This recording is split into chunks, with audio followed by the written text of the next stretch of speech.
कृष्ण गोविंद हरे मुरारे, हे नाथ नारायण वासुदेव।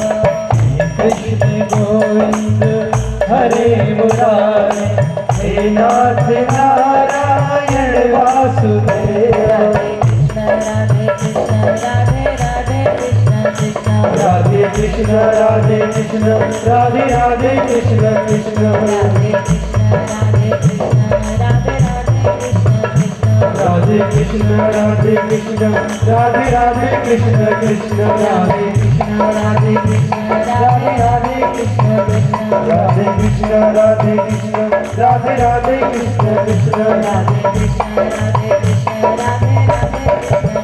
राधे कृष्ण राधे कृष्ण राधे राधे कृष्ण कृष्ण, राधे कृष्ण राधे कृष्ण राधे कृष्ण राधे कृष्ण राधे राधे कृष्ण कृष्ण, राधे कृष्ण राधे कृष्ण राधे राधे कृष्ण, राधे कृष्ण। ले जा रहे हैं महाभारत की कथा की ओर।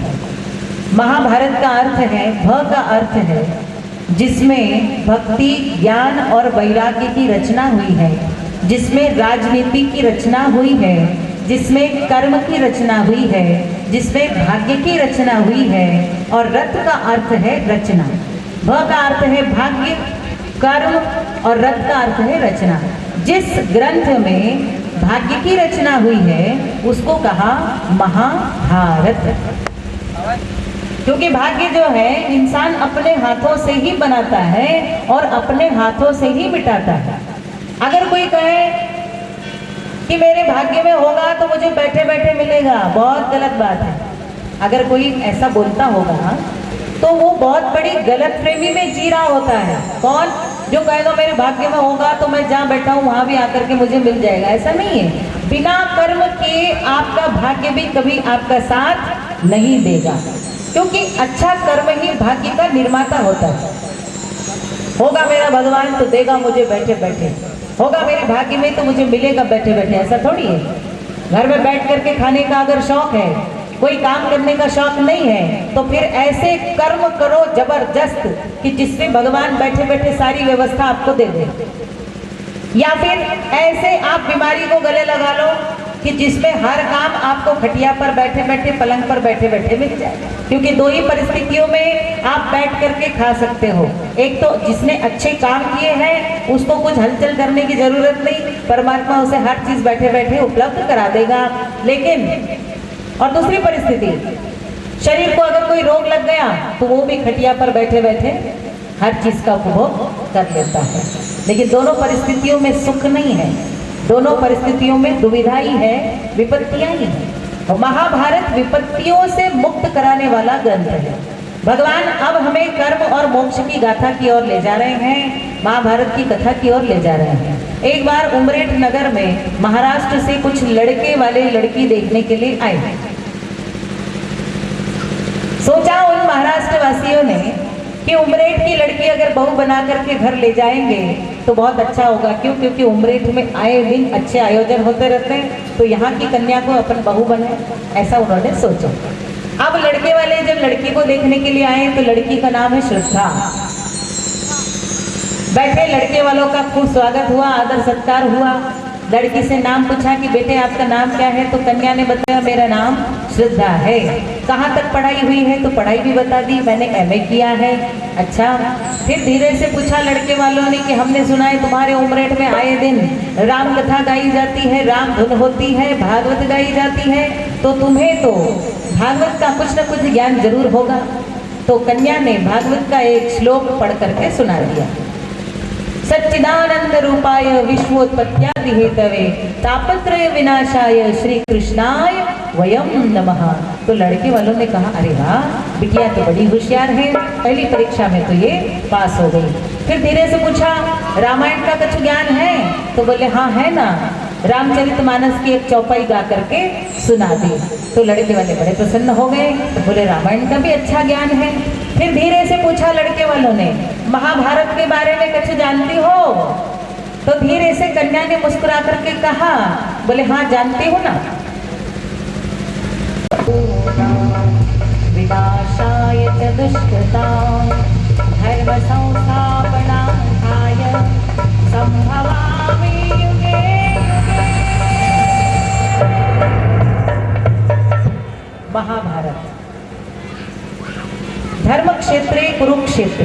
महाभारत के मैदान में जब कौरवों के बीच और पांडवों के बीच युद्ध चल रहा था, कौरवों की संख्या सबसे ज्यादा है और पांडव केवल 5 हैं। 5 पांडवों के पास में ऐसी शुद्धियां हैं जो भगवान को बहुत पसंद है। सबसे पहली शुद्धि पितृ शुद्धि, दूसरी मातृ शुद्धि, तीसरी वाचा की शुद्धि और चौथी कर्म शुद्धि और 5वीं जो है वो देह शुद्धि। ये 5 प्रकार की पवित्रताएं, 5 प्रकार की शुद्धियां जिस इंसान के पास में है, उसी के वंश की रक्षा करने के लिए साक्षात भगवान को रथारूढ़ होकर के आना पड़ता है और बिना अस्त्र उठाए, शस्त्र उठाए पूरे महाभारत का युद्ध जीत लेना पड़ता है।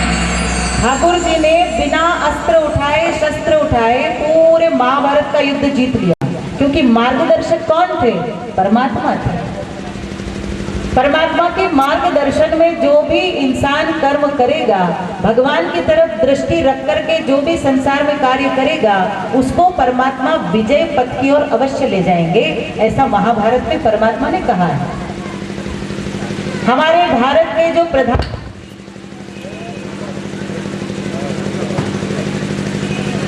कथा में भीष्म पितामह ने प्रतिज्ञा ली कि मैं सूर्य उदय होते ही अर्जुन को समाप्त कर दूंगा। तब जिस समय प्रतिज्ञा ली भीष्म पितामह ने महाभारत के उस कुरुक्षेत्र में, उस समय सबकी नींदें उड़ गई ये बात जान करके कि कल अर्जुन मृत्यु को प्राप्त होने वाला है, लेकिन वो आराम से सोया जिसको मारने के लिए प्रतिज्ञा ली गई। तो भगवान श्री कृष्ण अर्जुन के पास गए और अर्जुन से कहा कि हे अर्जुन, उत्तिष्ठ कौन्तेय, क्या कर रहे हो? सोए हो तुम आराम से? अरे कुंती पुत्र अर्जुन, तुम्हें मारने के लिए प्रतिज्ञा ली गई है। वो प्रतिज्ञा सुन करके सबकी नींद उड़ गई है और तुम आराम से सो रहे हो। क्या तुम्हें मृत्यु से डर नहीं लगता? तब अर्जुन ने मुस्कुरा करके भगवान से कहा कि ठाकुर जी, जब मुझे मारने वाला और बचाने वाला मेरे साथ चल रहा है, मेरे साथ खड़ा है, तो फिर मुझे मृत्यु से भय कैसा? मैं तो आपसे डरता हूँ, मृत्यु से नहीं डरता। जब ये बात सुनी अर्जुन के मुख से और इतना दृढ़ विश्वास देखा अपने प्रति, तो भगवान को अब तो इसकी रक्षा करना बहुत जरूरी हो गया। परमात्मा तुरंत द्रौपदी के पास गए। ये द्रौपदी कौन है? युधिष्ठिर जो है वो धर्म के प्रवक्ता है, धर्म की रक्षा करने वाले, धर्म स्वरूप है, साक्षात धर्म का अवतार है। और भीम जो है वो शक्ति के देवता है, वीर है, महाबली है। अर्जुन जो है वो भक्ति से ओतप्रोत है, जो दिन रात परमात्मा के स्मरण पर चलते हैं। और नकुल सहदेव जो है वो ज्ञान और वैराग्य का अवतार है। और द्रौपदी जो है वो दया का अवतार है। जहाँ पर दया रहती है वहीं पर ठाकुर जी का वास है। द्रौपदी के पास जाते हैं और कहते हैं अब ये सोने का समय नहीं है, जाग और जल्दी तुरंत मेरे साथ चल। कहाँ? ये भी नहीं पूछा, शंका कुशंका कुछ नहीं किया।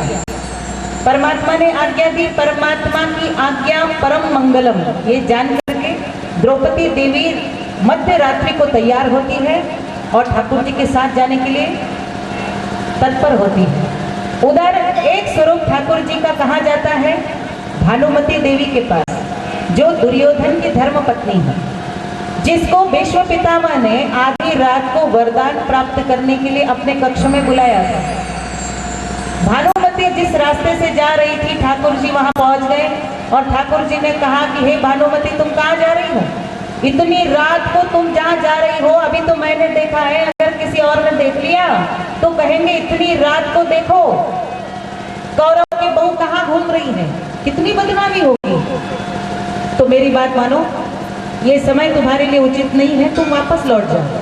अब भानुमति जो है वो भगवान कृष्ण पर बहुत श्रद्धा रखती थी, भगवान को प्रणाम किया और अपने कक्ष में लौट गई। परमात्मा ने सोचा मेरा मैदान साफ हो गया, द्रौपदी को साथ में लिया और आगे बढ़े। तो धीरे से द्रौपदी से कहा कि थोड़ा अपना घूंघट का पट जो है वो बढ़ा लो, क्योंकि तुम्हारा मुख दिखना नहीं चाहिए।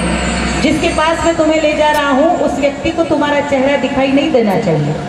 द्रौपदी को लेकर के भीष्म पितामह के कक्ष में भेजा। अब जैसे ही भीष्म पितामह के कक्ष में द्रौपदी देवी आई, चरणों को हाथ लगाया, प्रणाम किया, तो भीष्म पितामह को लगा कि भानुमति आई है, वरदान दे दिया, आशीर्वाद दे दिया, अखंड सौभाग्यवती भव। जैसे ही अखंड सौभाग्यवती भव का वरदान आशीर्वाद दे दिया तो द्रौपदी देवी ने घूंघट जो था वो उठा लिया और भीष्म पितामह को प्रणाम किया और कहा, हे पितामह, आपने 2 प्रतिज्ञाएं ली हैं। एक प्रतिज्ञा में आपने कहा है आप मेरे पति अर्जुन को मृत्यु दंड दोगे, समाप्त कर दोगे, नष्ट कर दोगे, और दूसरे वरदान में आप मुझे अखंड सौभाग्यवती रहने का वरदान दे रहे हो। तो हे पितामह, कौन सी प्रतिज्ञा आपकी सत्य होगी? तो भीष्म पितामह मुस्कुराने लगे और कहने लगे, इतना दिमाग तो तेरे में ना है बहुरानी, सच सच बता, दरवाजे के बाहर, कक्ष के बाहर केशव खड़ा है ना? तो देवी ने कहा, हाँ, केशव बाहर खड़े हैं। तो बस अगर वो बाहर खड़ा है, उसकी इच्छा से तुम यहाँ तक आई हो, तो अब आगे उसी की इच्छा से वही होगा जो उसने सोच कर रखा है।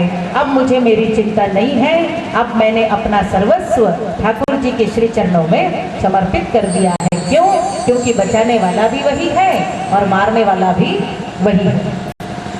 अब जब सूर्योदय हुआ, कुरुक्षेत्र के मैदान में धर्म और अधर्म के युद्ध में जब आमने सामने आए कौरव पांडव, तब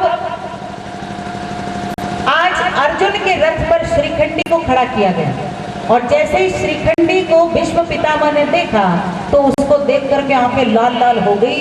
अपना जो पूरा अस्त्र शस्त्र है सजा हुआ, अपना जो धनुष है वो रथ पर रख दिया, सारे अस्त्र शस्त्र नीचे रख दिए, हाथ जोड़ करके परमात्मा को प्रणाम किया और कहा कि मैं अपनी पराजय स्वीकार कर रहा हूँ। क्यों? क्योंकि मैं इस पर बाण नहीं चला सकता जिसको आपने मेरे सामने खड़ा किया।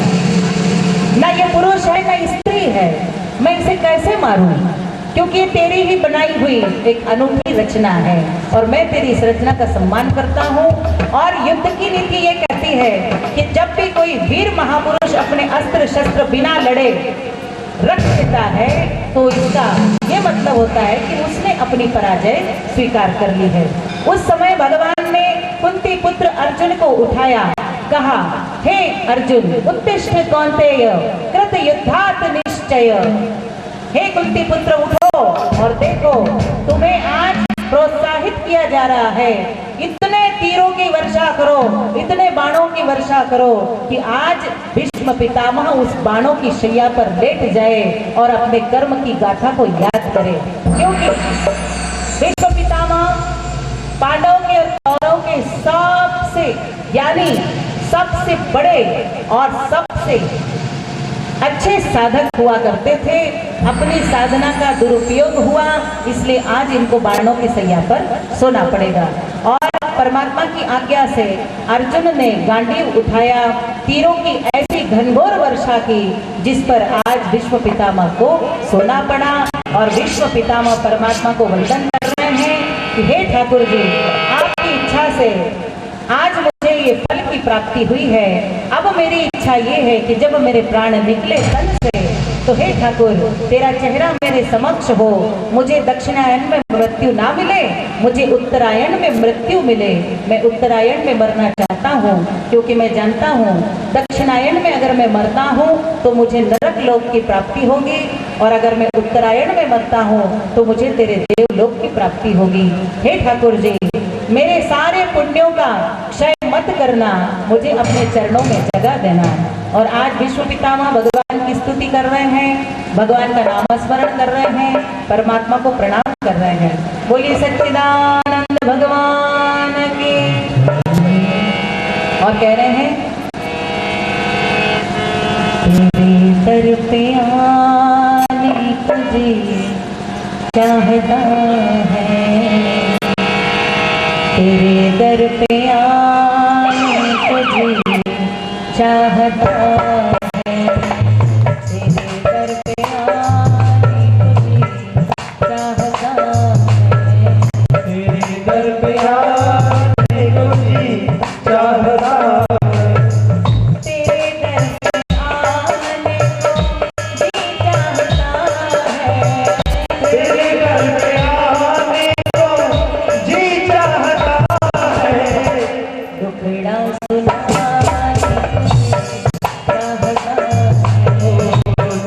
आने को जी चाहता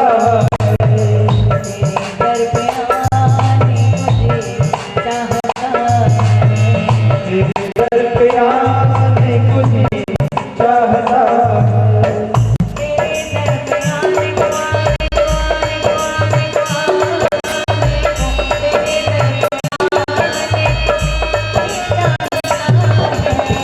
सब कुछ सुनाने को जी चाहता है दर पे आने को जी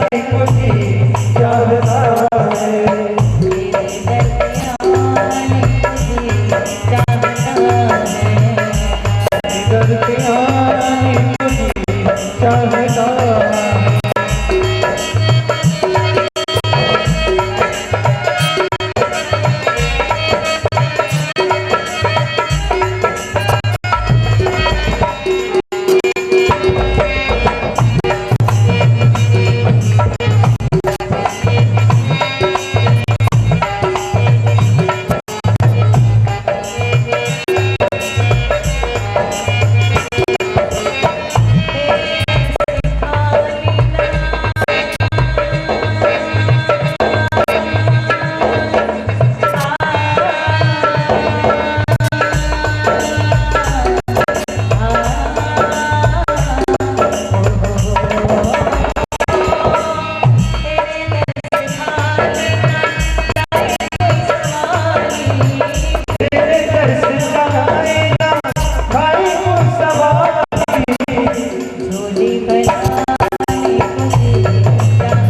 तेरे दर पे आने को जी चाहता है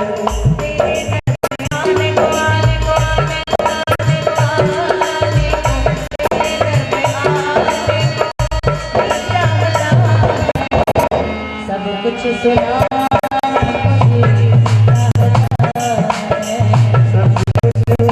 आने को जी चाहता है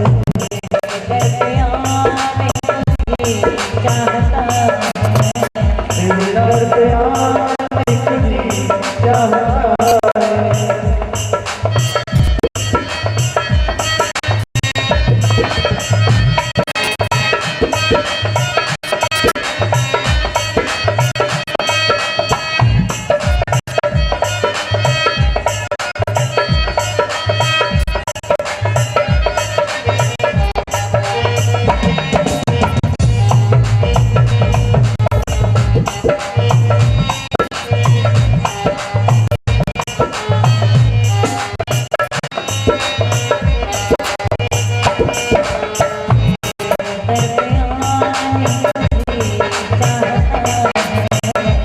दर पे आने को जी चाहता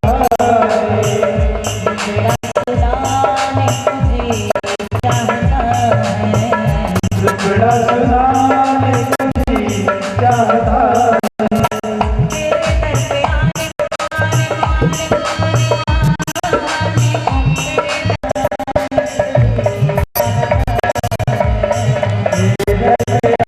आने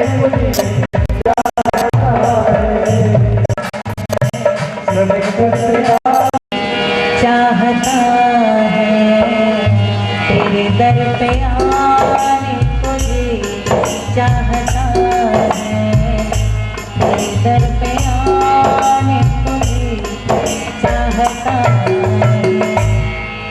भगवान योगेश्वर ने प्रण लिया कि मैं पांडवों को कपट से मारूंगा। जब पांडव रात्रि में सो जाएंगे मैं उस समय उन पर घात करूंगा। गंगा किनारे आए सभी पांडव। आज भगवान श्री कृष्ण ने सबको जगाया और सबको सुरक्षित स्थान पर ले गए, लेकिन पांडव पुत्र नहीं जागे। जिन्होंने भगवान का कहना माना वो मृत्यु से बच गए और जिन्होंने भगवान का कहना नहीं माना वो मृत्यु के मुख में समा गए। बोली सच्चिदानंद भगवान। पांडव पुत्र सब अग्नि में जल करके राख हो गए। उस समय अपने पुत्रों के हत्यारों को दंड देने के लिए खोज करना शुरू कर दी। जब मालूम हुआ कि द्रोणाचार्य के पुत्र अश्वत्थामा ने हमारे पुत्रों को मारा है, तो अश्वत्थामा को मारने के लिए, दंड देने के लिए रस्सी से बांध करके, बंधन से बांध करके द्रौपदी देवी के सामने लाया गया। क्योंकि भीम और अर्जुन ने शपथ ली कि जब तक हम हमारे पुत्र के हत्यारे को मारेंगे नहीं, तब तक हम अन्न जल ग्रहण नहीं करेंगे। और जब अपने पुत्र के हत्यारे को सामने ला करके खड़ा किया, तो द्रौपदी देवी ने कहा कि अरे नाथ, आपने ये क्या कर दिया? अरे ये आपके गुरु का पुत्र है, और गुरु का पुत्र गुरु के समान होता है, चाहे वो कितना भी बड़ा अपराधी हो। इसने हमारे पुत्रों की हत्या की है, लेकिन इसकी हत्या करने से क्या मुझे मेरे पुत्र वापस मिल जाएंगे? नहीं मिल सकते। ये आपने क्या कर दिया? गुरु के पुत्र का इतना बड़ा अपमान! अरे इसे जल्दी से मुक्त कर दो, इसे छोड़ दो, इसे क्षमा कर दो। जब इतनी बड़ी दया की मूर्ति को सामने साक्षात अश्वत्थामा ने देखा, तो दंडवत कोटि कोटि प्रणाम किया, देवी द्रौपदी को चरणों में झुक गया और कहने लगा कि हे देवी, आज तक आपके बारे में सुन रखा था कि आप दया की मूर्ति हो, दया का अवतार हो, लेकिन आज आपको मैंने साक्षात देख भी लिया। आपने अपने पुत्र के हत्यारे पर इतनी बड़ी करुणा दिखाई। हे देवी, आप महान हो, और कोटि कोटि प्रणाम करने लगे। भीम और अर्जुन ने कहा कि देवी की महानता के कारण तू बच नहीं सकता, तुझे दंड तो जरूर मिलेगा, ताकि तुझे ज्ञात रहे कि तूने किससे पंगा लिया। अश्वत्थामा के हाल पर, कपाल पर, माथे पर एक मणि है, तेज मणि। उस मणि को आज भीम और अर्जुन ने छीन लिया। जब उस मणि को छीना जा रहा था, उस समय अश्वत्थामा ने कहा, आप चाहे तो मुझे मार डालो, समाप्त कर दो, नष्ट कर दो, लेकिन इतना बड़ा दंड मुझे ना दो। इस मणि के बिना मैं जी नहीं पाऊंगा। ये मेरा संरक्षण यंत्र है, अगर ये मुझसे छिन गया तो मैं तड़प तड़प करके जीवन बिताऊंगा। आज भीम और अर्जुन ने कहा, जब तूने हमारे पुत्रों को मारा तब तेरी आत्मा नहीं कांपी, तब तेरे हाथ नहीं कांपे। अब तुझे एहसास होगा कि किसी को मृत्यु देना कितना बड़ा घातक होता है। उस परिस्थिति से जब तक तुम नहीं गुजरोगे, तब तक तुम्हें ज्ञात कैसे होगा कि किसी को दुख देना और अपने पर दुख आए जब उस परिस्थिति को भोगना क्या होता है। आज अपने इस अपमान का बदला लेने के लिए अश्वत्थामा ने पूरे पांडव के वंश को मिटाने की कोशिश की। पूरे पांडव के वंश को मिटा दूंगा, समाप्त कर दूंगा, और मेरे अपमान का बदला जरूर लूंगा। अपमान का बदला लेने के लिए जो उत्तरा जी के गर्भ में पूरे पांडव कुल का जो वंश अंश पल रहा है, उसको समाप्त करने के लिए ब्रह्मास्त्र छोड़ा, और उत्तरा देवी उस ब्रह्मास्त्र से कराने लगी, दर्द के मारे तड़पने लगी। तो वो किसी के पास नहीं गई, न पांडवों के पास गई, न अपनी सास के पास गई, वो सीधे गई भगवान केशव के पास। जब दुख आता है तो पड़ोसी के घर मत जाओ, माता के घर मत जाओ, सास ससुर के पास मत जाओ। दुख आया है तो ये दुख अपने कर्मों के कारण ही आया है, किसी और के कारण नहीं आया है। अपने ही कर्म जब बिगड़ जाते हैं तो वो दुख का रूप लेकर के हमारे सामने खड़े हो जाते हैं। तो उस दुख की परिस्थिति से बाहर निकलने के लिए भगवान के पास जाओ। आज उत्तरा देवी भगवान केशव के पास आई और केशव को प्रार्थना करने लगी कि हे परमात्मा, इस ब्रह्मास्त्र के त्रास से मुझे मुक्ति दिलाओ, मेरे गर्भ में पल रहे मेरे पुत्र की रक्षा करो। हे नाथ, जल्दी आओ और मुझे इस दुविधा से बचाओ। प्रार्थना कर रही हैं, पुकार रही हैं। बोली सच्चिदानंद भगवान की। और उत्तरा देवी कह रही हैं, कृष्णा मेरे, ओ कान्हा मेरे, गिरधर मेरे, गोपाला मेरे, कृष्णा मेरे, ओ कान्हा मेरे, गिरधर मेरे, गोपाला मेरे। कृष्णा मेरे, ओ कान्हा मेरे, कृष्णा मेरे,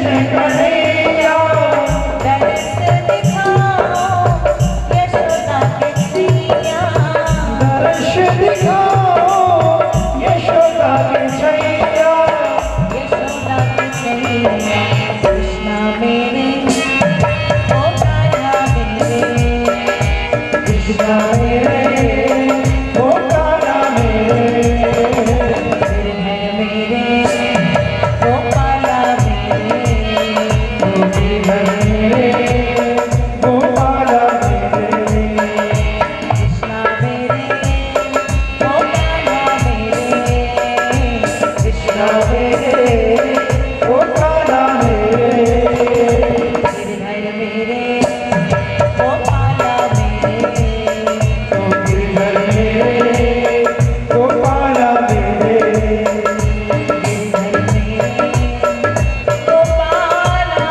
मेरे। बोली सच्चिदानंद भगवान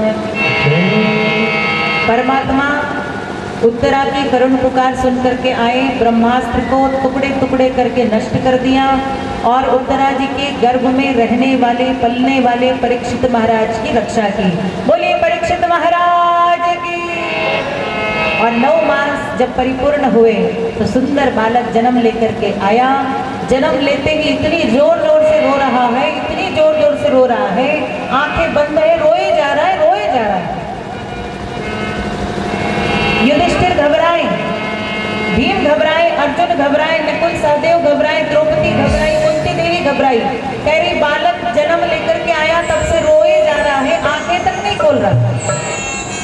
क्या बात है। बड़े बड़े ज्योतिषियों को बुलाया गया, बड़े बड़े विद्वानों को बुलाया गया, जन्म पत्रिका बनाई गई और जन्म पत्रिका बना करके ज्योतिषियों ने पत्रिका पढ़ करके सुनाया और कहा कि हे राजन, हे युधिष्ठिर, ये बालक तो बहुत बड़ा तपस्वी है। ये तब तक आंखें नहीं खोलेगा जब तक इसकी मन कामना पूरी नहीं हो जाती। इसने माँ के गर्भ में जिसके दर्शन किए हैं, ये उसको देखना चाहता है और वो जब तक नहीं दिखेगा ये रोना बंद नहीं करेगा। तो आज सभी पांडव और सभी लोग मिलकर के भगवान केशव से प्रार्थना कर रहे हैं कि जरूर आपने ही इस बालक को गर्भ में दर्शन दिए हैं, इसलिए आपके दर्शनों के लिए लाला रो रहा है। और परमात्मा केशव वहां पधारे, परीक्षित महाराज को अपने दर्शनों का प्रसाद दिया और परीक्षित जी ने भगवान केशव के दर्शन करके अपना रोना बंद कर दिया। बोलिए परीक्षित महाराज की। पत्रिका पढ़ करके सुनाई कि ये बालक बहुत बड़ा चक्रवर्ती सम्राट बनेगा, बहुत बड़ा तपस्वी बनेगा, बहुत बड़ा साधक बनेगा। लेकिन आप सब घबरा गए, बोले लेकिन आ गया तो जरूर कुछ खतरे की बात है। लेकिन इसकी जन्म कुंडली में जो जन्म पत्रिका का 8वां घर होता है, जिसको मृत्यु स्थान कहा जाता है, उस घर में काला नाग बैठा हुआ है महाराज। इसका मतलब ये है इसका मृत्यु स्थान बिगड़ा हुआ है, इसके हाथों किसी का अपमान होगा महापुरुष का और इसकी मृत्यु नाग के काटने से होगी, सर्प के काटने से होगी। सारे लोग घबरा गए। सर्प के काटने से होगी तो दुर्गति की प्राप्ति होगी, लेकिन ये अपने दिव्य कर्मों से मोक्ष पद को प्राप्त कर लेगा। बोली सच्चिदानंद भगवान। और परीक्षित महाराज धीरे धीरे बड़े होने लगे, बड़े हो गए, युवा हो गए, सारी सिद्धियों को प्राप्त कर लिया, सारी सुविधाओं को प्राप्त कर लिया, सारी शिक्षा दीक्षा को प्राप्त कर लिया।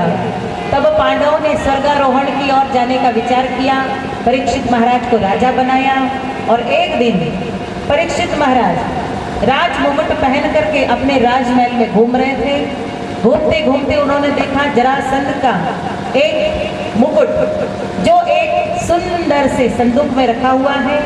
उस सोने के मुकुट को निकाला, अपने सिर पर धारण किया, मस्तक पर, और दिग्विजय करने के लिए, शिकार खेलने के लिए जंगल की ओर निकल पड़े। जंगल की ओर जब जाने लगे तो उन्होंने देखा कि एक काला पुरुष गाय और बैल को चाबुक से मार रहा है, पीट रहा है। उस समय दोनों हाथ जोड़ करके परीक्षित महाराज ने उस काले पुरुष से कहा, तुम कौन हो, कहां से आए हो और मेरे राज्य में तुम ये अपराध क्यों कर रहे हो? मैं तुम्हें बहुत बड़ा दंड दूंगा, अपना परिचय दो। क्यों मेरे राज्य में रहने वाले पशुओं को तकलीफ दे रहे हो? क्यों बैल को मार रहे हो? क्यों गौ माता को तकलीफ दे रहे हो?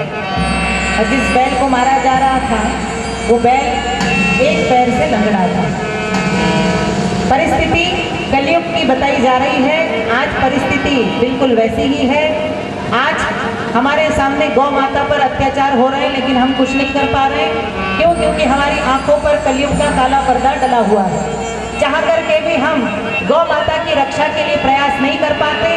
क्यों? क्योंकि हम में वो हौसला, वो जज्बा आने में बहुत समय लगेगा।